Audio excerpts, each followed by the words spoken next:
JotPsych is the first AI-powered EHR built for therapists.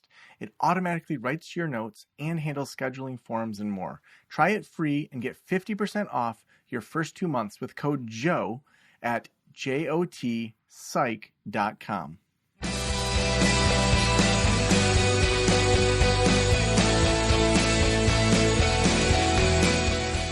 This is the Practice of the Practice podcast with Joe Sanok, session number 1303.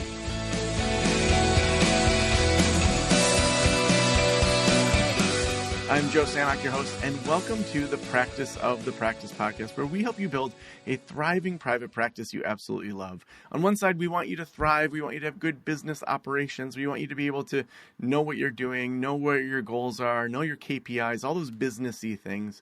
But we also want you to love your practice. We want you to walk into your brick and mortar or your online sessions and say, oh my gosh, I can't believe this is my website. This is my clients, that I'm making this impact on the world. We want that heart side as well. So we do all of that here 5 days a week, just past episode 1300. And you may have heard on episode 1300 me talking about going back to the basics, where I'm starting an online counseling practice from scratch publicly for the first time since 2006 when I launched mental wellness counseling. So follow that journey on both TikTok and then also throughout this podcast. I'm going to be interviewing people to just start from scratch, to start Great Lakes online counseling with the goal of working only 2 hours a week, but to build a thriving practice within 5 years that I can sell or just have be relatively passive income. So going to be doing that over the next 5 years. That's my plan now. We'll see if things shift. Right now, I am so excited to have Melissa Bernstein, who is the co-founder of Melissa & Doug, one of the world's most successful toy companies, and Lifelines, a wellness brand dedicated to emotional well-being. A lifelong creator, entrepreneur, and mother of 6, Melissa has spent decades turning ideas into meaningful products that inspire play and purpose.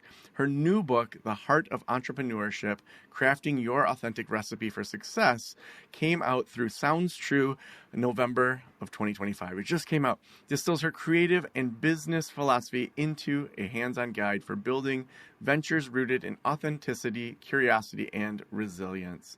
Welcome to the show, Melissa. Oh my gosh, Joe, I'm so glad to be here. It's so funny, Melissa. I literally like a month ago sold our Melissa & Doug dollhouse, all the wooden things on Facebook Marketplace, and that thing retained its value. People were outbidding each other. I had set a price, and they're like, "Will you take more?" And I looked at my calendar last night and saw that you're going to be on here, and I'm like, I can't believe I'm having Melissa from Melissa & Doug on my show. Like, you have literally, your product has touched my children over and over through high quality wooden toys. And thank you for the work that you've done all these years. That means so much to me. It's been such hard work, and I truly put a little bit of my heart and soul in every single product I make. So That means a lot to hear that from you. Well, I'm just so interested. We'll start with Melissa & Doug, and I want to get into Lifelines in your book. But so when you started that, I think it was in the late 80s, early 90s, somewhere in there. Late 80s. So to me, I'm thinking I would have no idea how to start a toy company, especially in a new category. Now, was that something that you knew entrepreneurship, you knew business, or were you like, I'm going to start wooden toys, and how did you even know how to start a toy company? Oh, that's the best question. Doug and I knew nothing about what we were doing when we started Melissa & Doug. And honestly, that's the reason it was successful. If you look at successful businesses in all different segments, it's the people who had no idea what they were doing that succeed, because we don't follow a familiar plan. We make it completely different because we're looking at it with beginners and open mind. I love that. And I think that it's interesting, those category jumpers, they tend to be more successful for that reason, because they just have new eyes to look at things. When you think about growth and plateau with Melissa & Doug, what were some of the times of growth, and then how'd you get through the plateau times?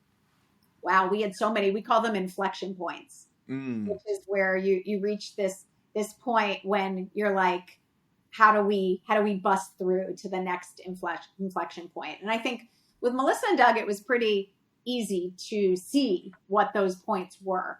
I think many companies are a one product hit, right? They have Mm-hmm. one successful product. They kind of milk that for all it's worth. And then it starts to peter out and they go on to something completely different. We were able to have that one product hit, which took us a while, even then, and then grow it into one huge category, which was puzzles. But then the inflection point was, okay, so one inflection point was, can we take this one product and turn it into a category?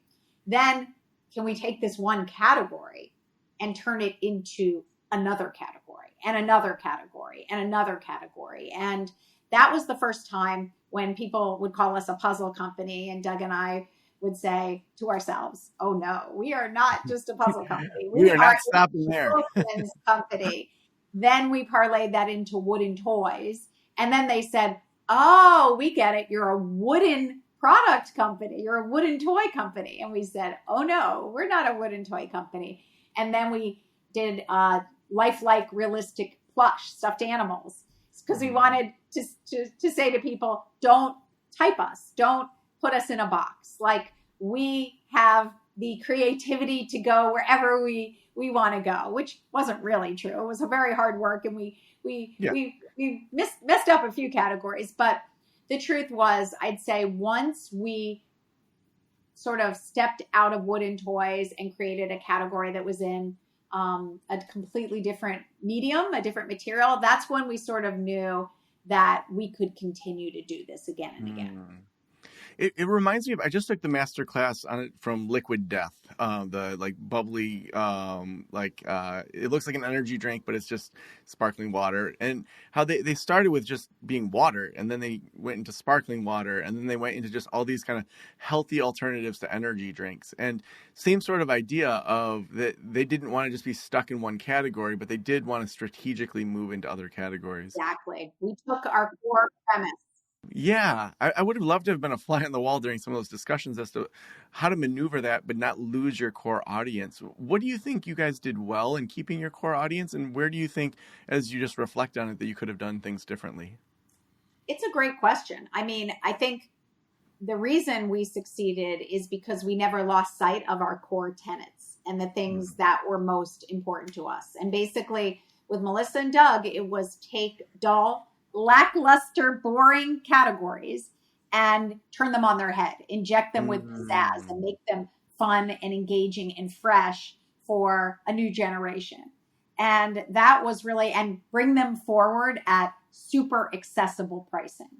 So, but I had like 10 core tenets, and I never lost sight of them, through the thick and the thin. And we call it the squirrel chasing acorn phenomenon, where people start to get enamored with all these acorns all over, and they go all over in search of the next greatest thing.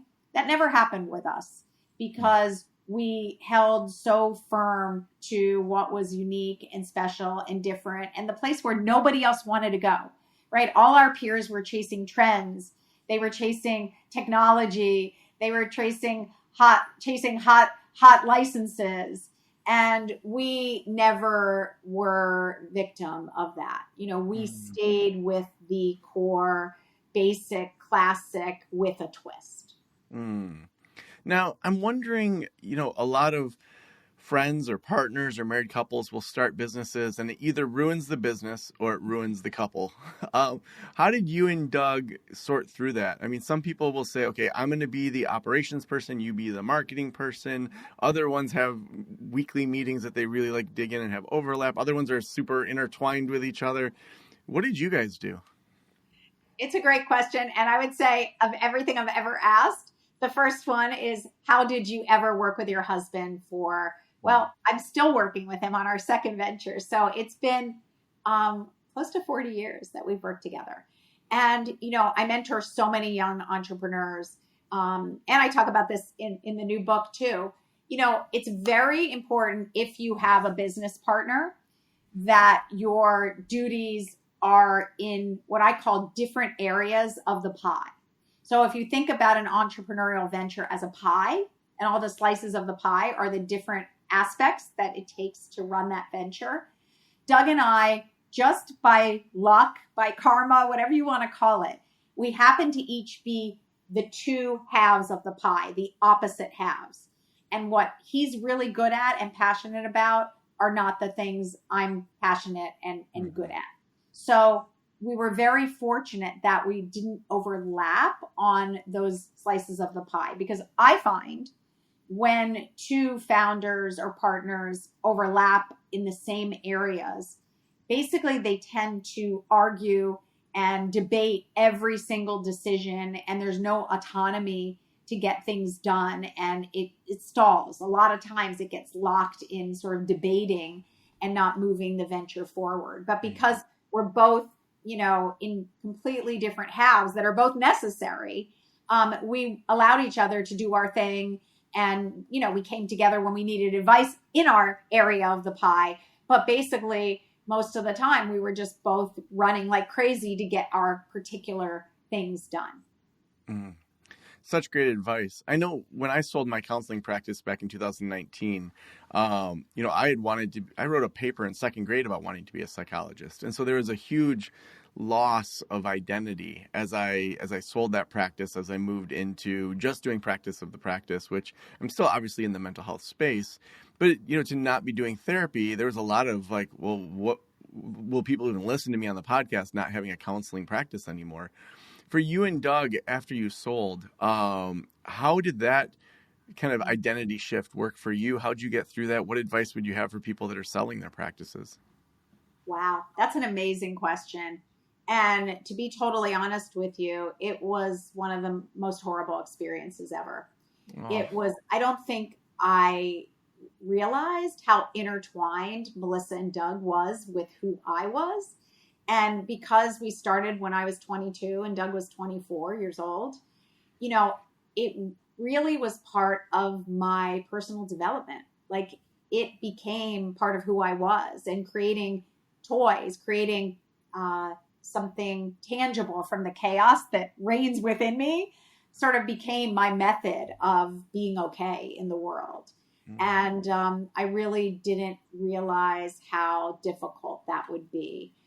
Which is why, for good or for bad, we started another company almost right away, mostly because I had this relentless need to still create. And I felt like my creating years weren't done, and I wasn't ready to be finished, honestly, with Melissa and Doug or creating. It happened, not in the way we had planned. So I think the fact that I'm now able to still create and create products for myself and people like me, no less, I'm in the best space creatively that I've ever been. So my advice to others would be, to have a plan. I would say don't do something like that and basically have all your meaning in your business without having a plan on where you're going to put your freedom next. Meaning, I'm a student of meaning, and I'm a meaning coach. And I have another pie metaphor, which is a pie of meaning. And I think our pies of meaning have to be many different slices. We have to have a lot of meaningful activities in our lives. And I think for me, maybe there was too much caught up in Melissa and Doug and the creating. And I didn't think enough about what would fill that at the time. So I think it's great to move on and try new things. And I actually recommend it, because look, that is where all possibility lies, when you turn over new stones. But I think you have to know that you're going to do that, and how you're going to do that, and what it might take to fill those empty slices now. Mm. Now, I want to dig into meaning before, because I think that sounds like it really informed lifelines. So for you personally, what do your habits look like that give you meaning? Like, is it meditation? Is it a green smoothie in the morning? Like, what are the things that are your habits that also lead into how you want to show up in the world? It's a great question. And, I studied what's called logotherapy, which is Viktor Frankl's philosophy, and it's healing through meaning. It's a therapeutic technique. And it really involves three core tenets. One is what you give to the world. So for me, meaning comes from taking something in me and transforming it into something that can touch others.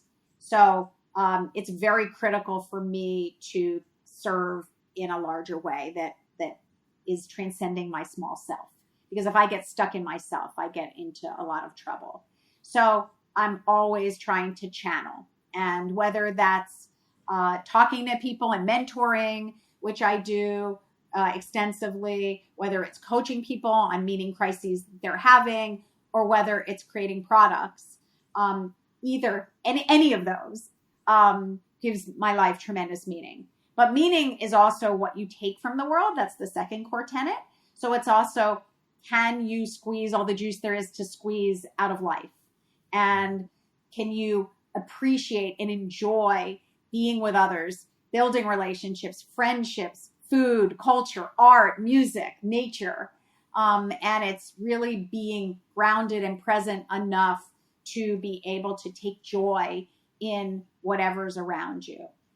So that's also become very meaningful for me. And then the third is really attitudinal, and it's your mindset toward the unalterable circumstances in your life. And can you approach everything that happens, even suffering, with this mindset that there's unconditional meaning in everything? So I try now to change, instead of saying, why is this happening to me? I say, how is this happening for me? And it sounds very cliched, but in practicing this now for, 5 to 10 years, it's really transformed my life and allowed me to find the silver lining in everything that happens. Even, when Melissa and Doug ended prematurely, I was able to, with work, mine that experience and unearth the gifts that were even in something so traumatic. Reminds me of, I remember when I was going through my divorce in 2021, and I've talked about it a lot in the podcast, but there was this moment where I was listening to a meditation on Sam Harris's app on Waking Up. Yeah, I love that app. It's really an amazing app. Oh, and there's so many teachers I've been going through the whole Alan Watts series. I love it. And I'm like, someday I'll finish Alan Watts' series, but he just has so much content. Joseph Goldstein, he has an amazing series on there. I listen to it all the time.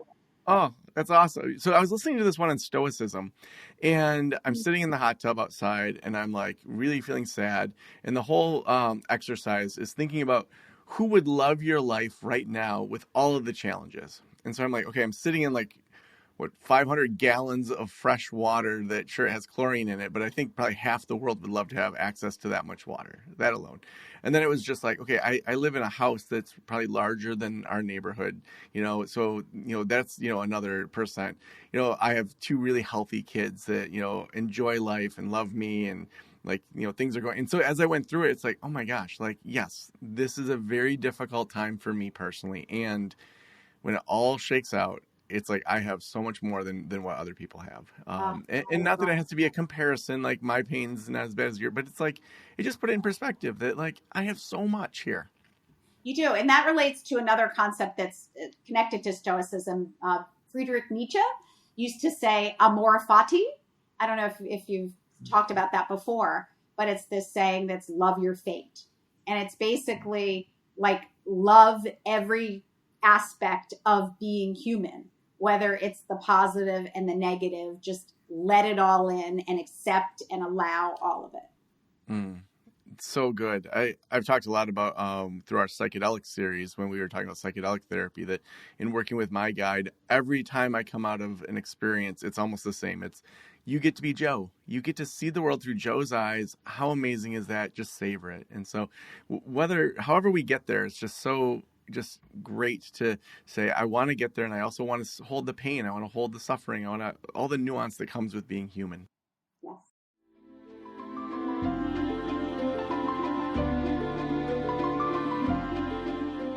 I want to thank Headway for sponsoring this episode. If you run a group practice, you know that accepting insurance can be overwhelming. Between credentialing, billing, and payroll, the admin side can easily take over your week. Headway was built to help you handle this, and they're the only platform designed specifically for in-network group practices.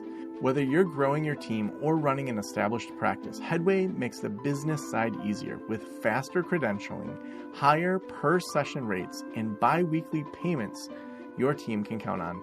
They work with therapy, psychiatric, and hybrid group practices. There are no subscription fees, just the support you need to run your practice with ease.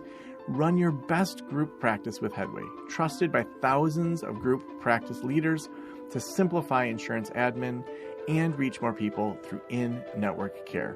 Curious how Headway can work for you? Head to join.headway.co/Joe.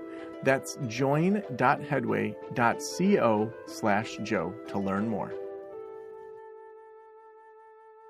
So that then kind of leads us into lifelines. So you start this company, right on the homepage. Oprah has an endorsement of your work. I mean, that's, the gold standard right there. Tell me about lifelines and like the thoughts behind it and the types of products and how that's a manifestation of kind of what you just said about wanting to give things to the world from your creativity. Yes. I mean, I'm fortunate that I think both my missions, I've had a few missions, and they haven't been missions I've looked for. They've been missions that have found me because I think creative people in general are open to experience. And I view myself as a little child. Maybe that's why I was a champion of play for so many years, but I'm very much wide-eyed at the world. And I have this level of simplicity and beginner's mind and open to experience and curiosity that makes me able to find the possibility and the opportunity in sort of everything. So even though I've been very dark as well, I kind of have both extremes. And I believe in the power of our imagination to make anything we can envision come to life. So it's a very much creator mindset. And I think, the mission for our toys, which is like well-designed, simple playthings, can be this portal to unlock imagination in children and a conduit to their finding their passion and their purpose. That was a lifelong mission that I still believe just as strongly today as yesterday. And I think lifelines came out of that same openness. I've had a problem to solve my whole life, which is how do I untether from rumination and overthinking? Although I'm very open to experience, I'm also highly neurotic on the personality scale. Yeah. And I can get locked in really overthinking and a lot of dark thoughts. I have a highly active imagination that can imagine cool things, but also can imagine really scary things. So I've always been trying to solve that problem. And I've tried everything. I tried meditation. I tried breath work. I tried yoga. I tried mantra. And although it would work for little glimmers, it didn't work most of the time. And I think one day after Melissa and Doug ended, I was in kind of a bad state. I was very locked. I was very clenched. And I decided I was going to go out for a walk. And it was like a beautiful spring day. And I didn't even realize that the weather was so beautiful because I was like bent, and muttering. And I was like walking really quickly. People must have thought I was crazy. But at one point, this beautiful spring breeze blew. And I remember I felt this breeze, which felt so incredible. And I just instinctively, oh, I'm outside. And I kind of lifted my head up to receive the beautiful sun in this breeze. And my eyes were closed. And in that moment, I just audibly breathed this and it was like this complete letting go. And in that moment, I realized that I had completely untethered from all thought. And it had been instant, effortless, and completely enjoyable. And that was the beginning of Lifelines, because we weren't planning on starting another company, but all ideas start with a question. And the question was, wait a second, I've been doing all this stuff my whole life to very little avail. And if all I had to do is open up my senses to the nature around me, and I immediately interrupted that stress response, is there something to this? So I actually turned around, I ran home, no longer clenched, And I started to research the power of our senses to help us counter anxiety and stress. And I realized it's entirely physiological. It all involves turning off our sympathetic nervous system and turning on our parasympathetic. And the only and quickest way to interrupt that response is through the senses. So this led me on a path. I said, oh my gosh, I'm middle-aged. I've never explored the power of my senses. I never even realized that our senses hold this power, even though when you think about it, of course they do. And let me buy some tools that can help me smell things, hear things, look at things, touch things that make me calmer. So I started to look for these tools that I was thinking I wanted. And either the few I bought didn't really meet my level of customer experience, or they weren't available. I was like, I can't find this and I'm looking for this. So unfortunately, very quickly, I started to see an entire category of sensory immersion tools across all the senses.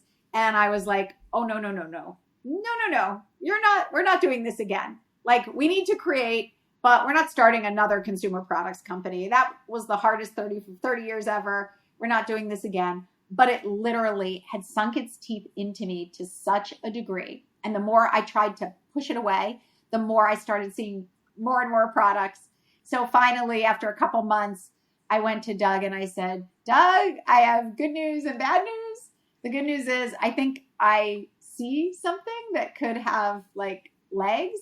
The bad news is it involves starting another company with me. Like, do you want to do this again? So we ended up doing that in 2021, actually late 2020, even before Melissa and Doug was finished. And we built this company of sensory immersion tools to help people just like me interrupt their stress response and activate calm, joy, and flow. I love it. I feel like those kind of tools are so important. I can't wait to look at them more. There's something about that word untethered. It's like, Michael Singer's The Untethered Soul. And then as you talk about creativity, it reminds me of Rick Rubin's book, The Creative Act, kind of coming together all in Melissa. When there's just like that muse that just keeps just like sucking you in, you got to follow it. You do. And I think I don't think I could have been okay unless I followed this. I kind of knew that. It started to become like, if I don't follow this, I'm going to have regret, and I never want to live with regret. Well, I think part of it that I really respect is that you took the time to dig in and to not just say I'm starting a company on day one, that it came out of, okay, maybe I just need these tools and those are already out there. And then it kind of developed over time. And you had to do things to allow yourself to really listen to that call as well. It wasn't just, putting your head into your phone and, ignoring, and, you're actually living in those senses to be able to hear that call of that new product. I love that. Yeah, well, and it was a real need. I was filling a need for myself, and because I am sort of our consumer, I knew that if I had this need, like a need for these tools in my well-being practice, that there had to be others who needed these tools as well. And that's what, when it's something that you want and can't find, generally others feel the same way. Yeah. So how does all this come together in your new book? Well, the new book is really a culmination of close to 40 years of entrepreneurship plus 15 years of mentorship. So, Doug and I had no mentors with Melissa and Doug. We started in the late 80s when there were very few startups. That really wasn't a startup culture. It was a corporate job culture. And when we finally did have mentors, years down the road when we had boards, they really weren't good mentors. I mean, they were very well respected in their fields, but they didn't understand our field. They didn't really listen to who we were and who we wanted to be. And we got some really poor advice and mentorship. So when I was finally able to lift my head from Melissa and Doug after about 20 years, I realized, both Doug and I realized that we wanted to help young entrepreneurs not make the same mistakes we did. So we founded a program, an accelerator at Duke University called Melissa and Doug Entrepreneurs in 2013. And I just started mentoring pretty much any young entrepreneur, especially women. I had a sweet spot because women lack confidence. I'd mentor anybody who sort of asked for advice. And I started to see a lot of commonalities with entrepreneurs in why some businesses succeeded, why some didn't. It was very clear what it took to be an inspired creator who was able to think something, turn it into fruition, and get it onto a shelf, or if it's a service, into people's lives. And I think the more I started to see it, the more I started to become convinced that there was a recipe. And it actually wasn't an accident that some people became prolific creators and others didn't. And that this recipe for creativity, for lifelong innovation, and for being able to turn those ideas into, tangible form, others could follow it. So I ended up becoming the entrepreneur in residence for this incredible program called the Inner MBA.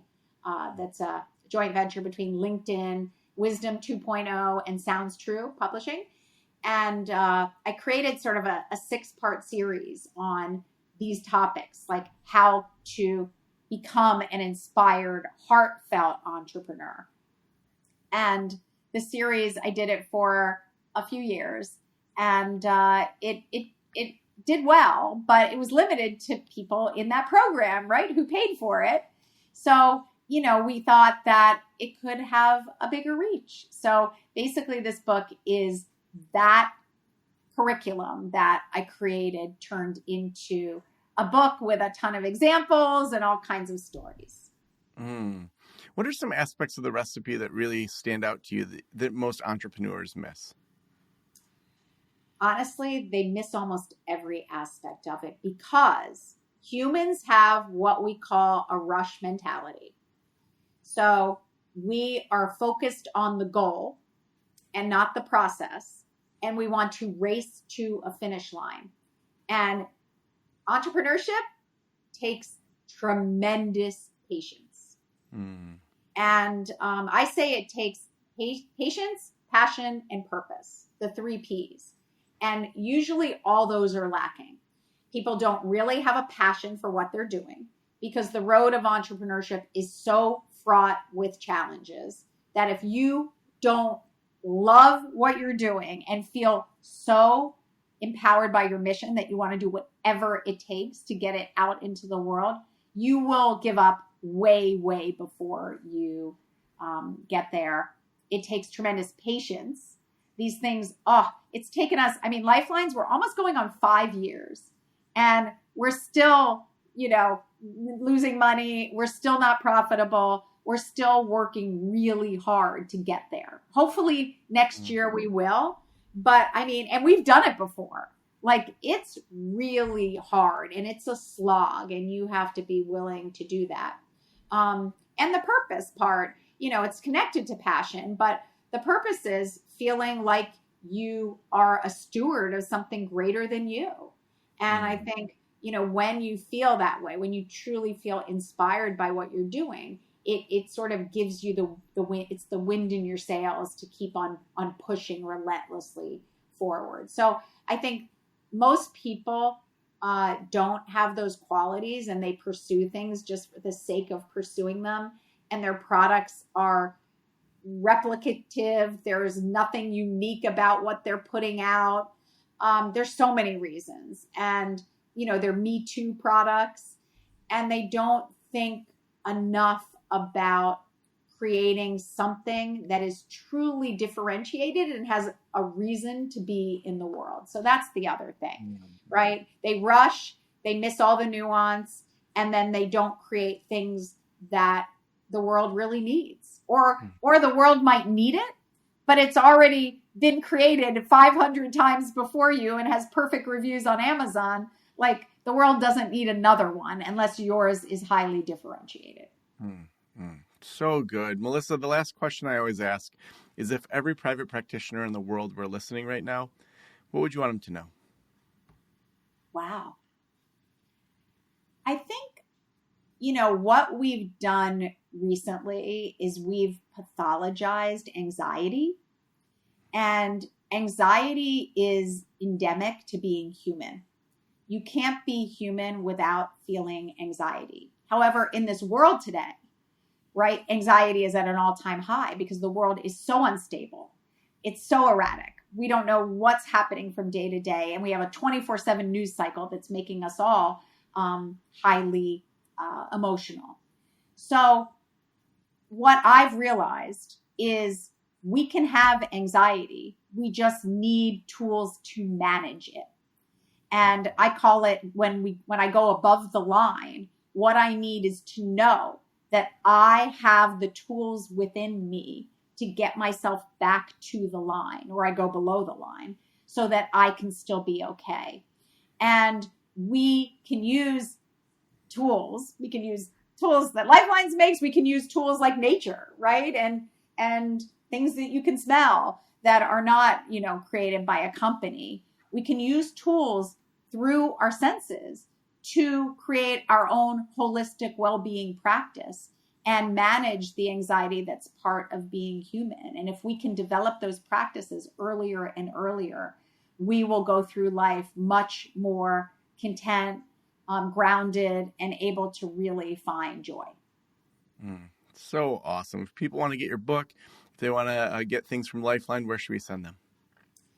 So our Instagram is @DiscoverLifelines. Our website, although we don't sell on our website, is lifelines.com. And we sell at all retailers. We sell at little independent specialty stores. We sell at Amazon and Target and Walmart. So we sell at big and small. We sell at college bookstores. So you can find us everywhere. And then my own Instagram is, I don't do too much on social media, though. It's not my thing, but it's Melissa Bernstein Official. Thank you so much for being on the show today. Thank you, Joe. This was such a pleasure. Such good questions. Oh, I've loved it. Thank you.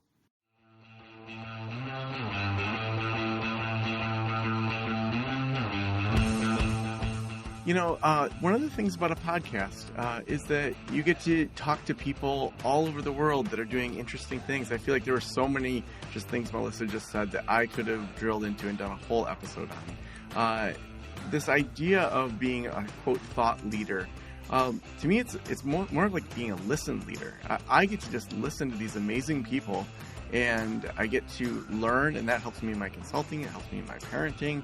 There's a million parenting questions I didn't even get to that I wanted to ask Melissa about, but maybe we'll do that offline. But when you have a podcast, you can do these things. And if you're a therapist that wants a podcast, we have so many tools that are free or really inexpensive over at podcastlaunchschool.com. We have walkthroughs, we have a whole webinar series, a e-course, and then we also have the done-for-you launch for your podcast. So if you're thinking about a podcast as you enter into this coming new year, we would love to help you over at Podcast Launch School. Also, we couldn't do this without our sponsor, and Headway is our sponsor today. They make it so much easier to do all those things that you and I don't want to do. Things like credentialing, billing, payroll, all the admin side of things. That can take so much time away from the work that you love doing. Headway is trusted by thousands of group practice leaders to simplify insurance admin and to reach more people through in-network care. If you want to check out Headway, head on over to join.headway.co/Joe. That's join.headway.co/Joe. Thank you for letting me into your ears and into your brain. Have a great day. I'll talk to you soon. Special thanks to the band Silence is Sexy for that intro music, and this podcast is designed to provide accurate and authoritative information in regard to the subject matter covered.